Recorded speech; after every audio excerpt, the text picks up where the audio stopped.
అండి అందరికీ నమస్తే. ఈరోజు నేను మీతో ఒక చిన్న విషయం షేర్ చేసుకోవాలనుకుంటున్నాను. ఒక ఆమె బ్లౌజ్ పీసుల గురించి పెట్టారు కదా, మా ఇంట్లో పని వాళ్ళు ఇచ్చి అన్నారు, మిషన్ వాళ్ళు ఎక్కువ అన్నారు, మాకు ఎందుకు పనికి రావట్లేదు, పెట్టొద్దమ్మా దయచేసి తల్లులారా అమ్మలారా అని పెట్టారు. నేనైతే యూట్యూబ్ పెద్దగా చూడండి, నిన్నే చూశాను. బహుశా తెలుగు సాంప్రదాయంలో పుట్టుంటారు, ఇంగ్లీష్ సాంప్రదాయంలో పుట్టుంటారు. ఒక బ్లౌజ్ పీస్కి ఎంత ఇంపార్టెన్స్ ఉందో తెలుసా అమ్మ మీకు?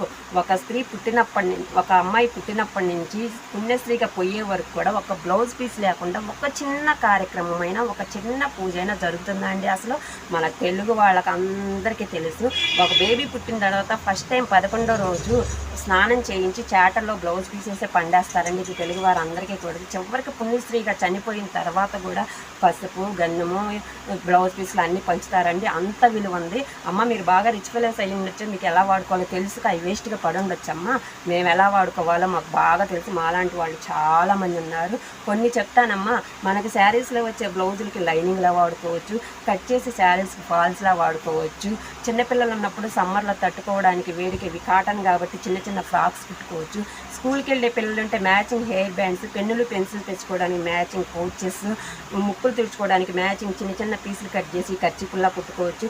లంచ్ తినేటప్పుడు బట్టల మీద పడకుండా కూడా కర్చీపులా కూడా కుట్టుకొని పిల్లలకి అన్ని మ్యాచింగ్ ఇస్తే వాళ్ళు సంతోషపడతారమ్మా. అలా ఇచ్చుకోవచ్చు. ఫ్రిడ్జ్ల మీద, కుక్కర్ల మీద, మిక్సీల మీద డస్ట్ పడకుండా కూడా బ్లౌజ్ పీస్ని బాగా చక్కగా డిజైన్లా కట్ చేసి వాడుకోవచ్చమ్మా. దేవుడి సామాను శుభ్రం చేయడానికి వాడుకోవచ్చు. స్పెషల్ పూజలప్పుడు కింద పరిచి అన్ని పూజా సామాను పెట్టుకోవడానికి వాడుకోవచ్చు. ఇంకా ఎక్కువైతే అనాథాశ్రమంలో చాలామంది లేడీస్ ఉంటారమ్మా. వాళ్ళకి ఇస్తే చక్కగా కుట్టించి చేసుకుంటారు. వాళ్ళందరూ బ్లౌజెస్ వేసుకుంటారమ్మా. రోడ్డు మీద వెళ్ళే వాళ్ళు, చెత్త ఏరుకునే వాళ్ళు బ్లౌజులు చినిగిపోయి శారీస్ చినిగిపోయి ఉంటారు. అలాంటి వాళ్ళకి ఇస్తే నీకు వాళ్ళకి దండం పెట్టి తీసుకుంటారు. నీకు ఎక్కువైతే అంతగా కానీ పెట్టొద్దని చెప్పబాకమ్మా ఎవరికి కూడా. అవి వాడుకునే వాళ్ళు చాలామంది ఉన్నారు. బహుశా నీకు తెలిసి ఉండకపోవచ్చు. నీ దగ్గర బాగా డబ్బులు ఉంటే నువ్వు బంగారము, నీ ఇంట్లో ఫంక్షన్కి బంగారము, వెండి చీరలు, పట్టు చీరలు పంచు.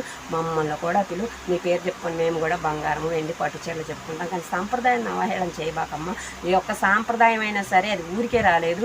వెనకటి కాలంలో పెద్ద పెద్ద రైతులు వాళ్ళ దగ్గర పనిచేసే వాళ్ళు కొంచెం భేద స్థితిలో ఉంటారు కాబట్టి వాళ్ళకు ఊరికే డబ్బులు ఇస్తే తీసుకోరు. వెనకటి వాళ్ళకి ఆత్మాభిమానం చాలా ఎక్కువ అమ్మ. ఇప్పుడు ఎలా ఉన్నారో అందరికీ తెలుసు.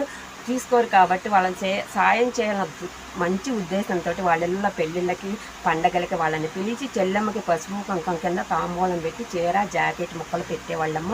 సాయం చేసామన్న తృప్తి వాళ్ళకు ఉండేది.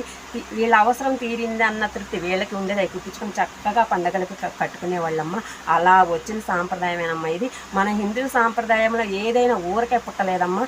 కొబ్బరికాయ ఉంది, కొబ్బరి తింటే హెల్త్కి మంచిది. మనం ఊరికే కొనుక్కొని తినాం కాబట్టి దేవుడి పేరుతో దేవుడి దగ్గర కొడితే అది ప్రసాదంగా మనం తింటాం కాబట్టి కొబ్బరికాయ కొట్టాలి అనే కల్చర్ పుట్టింది.